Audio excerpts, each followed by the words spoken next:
Зачем спорту так много денег? Оправданы ли траты на хоккей у нас в стране? Какие самые дорогие виды спорта? В нашей программе мы решили разобраться в одном из самых животрепещущих вопросов для многих спортивных болельщиков – это финансирование. Журналисты телеканала «Жибек Бжелы» задали эти вопросы герою нашего следующего интервью. Асхат, здравствуйте. Спасибо огромное, что вы согласились с нами побеседовать.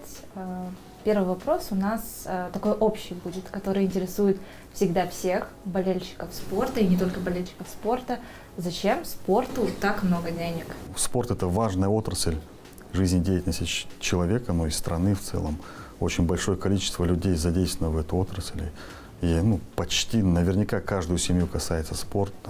Либо ребенок занимается, либо какое-то отношение имеет к спорту. И поэтому это важная социальная сфера, которая должна и, в принципе, которая поддерживается на должном уровне государства. Вы являетесь главой фонда «Спорт.ХОР». Расскажите, в чем была надобность для спорта создания этого фонда? Фонд был создан для того, чтобы поддерживать именно федерации, виды спорта, в том числе организацию крупных международных соревнований на территории страны. Если, в общем, посмотреть, мы перейдем сейчас к каждому виду спорта. Какие самые затратные в нашей республике виды спорта? С 2020 года мы стали единым оператором. Мы профинансировали 128 спортивных организаций на данный момент. И, в общем, у нас более 170 проектов различных.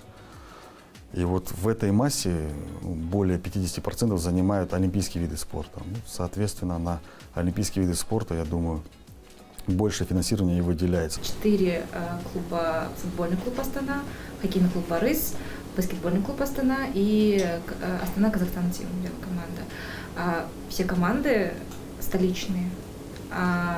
Почему нету поддержки региональным? Простят меня другие клубы, это все-таки флагманы казахстанского профессионального спорта и за рубежом достаточно хорошо известны. С другой стороны, именно эти 4 клуба местные исполнительные органы не поддерживают, за исключением хоккейного клуба «Барыс». И то в текущем году на более чем 50% сократилась поддержка местного исполнительного органа в отношении «Барыса». И в следующем году мы предполагаем, что акимат уже не будет «Барыс» поддерживать. Уже заговорили про хоккейный клуб «Борис». Это очень больная тема всегда для болельщиков. Результаты, которые показывает хоккейный клуб «Борис», и те траты, которые идут на «Борис», кому-то со стороны кажутся они несоотносимые.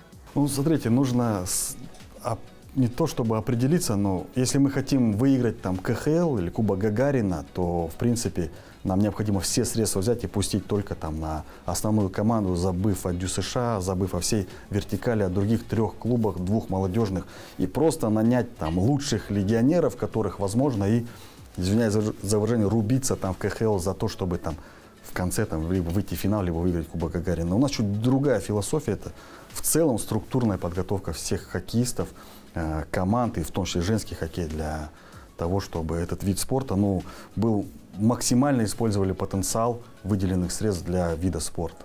Такой же вопрос звучит и про баскетбольный клуб «Астана».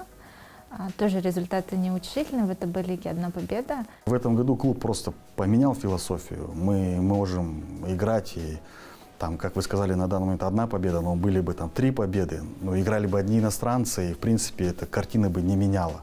Мы же ушли чуть в другую сторону, большими силами играем своими воспитанниками и стараемся подготавливать резерв. Открыли академию на правом берегу города. Это такой важный, я считаю, важнейший шаг в развитии баскетбола в стране. Какие есть проекты на развитие, поддержку детского массового спорта? Мы ввели такой механизм, как мы условно его назвали, механизм солидарности. Если какой-то олимпийский вид спорта просит у нас средства, мы требуем, чтобы не менее 15% выделяемых для них средств были предусмотрены для развития детско-юношеского спорта, будь то стипендии юношам, юниорам или закуп спортивного инвентаря, организация поездок на соревнования, либо участие в учебно-тренировочных сборах. Это существенно добавило помощи детско-юношескому спорту. Фонд много критики вообще получает? Есть конкретные результаты работы. Если, просто по ним надо судить, по ним смотреть. Если объективная критика, конечно, всегда ответим, всегда вступим в конструктив. Если какой-то фейк, просто даже можно не комментировать, не смотреть.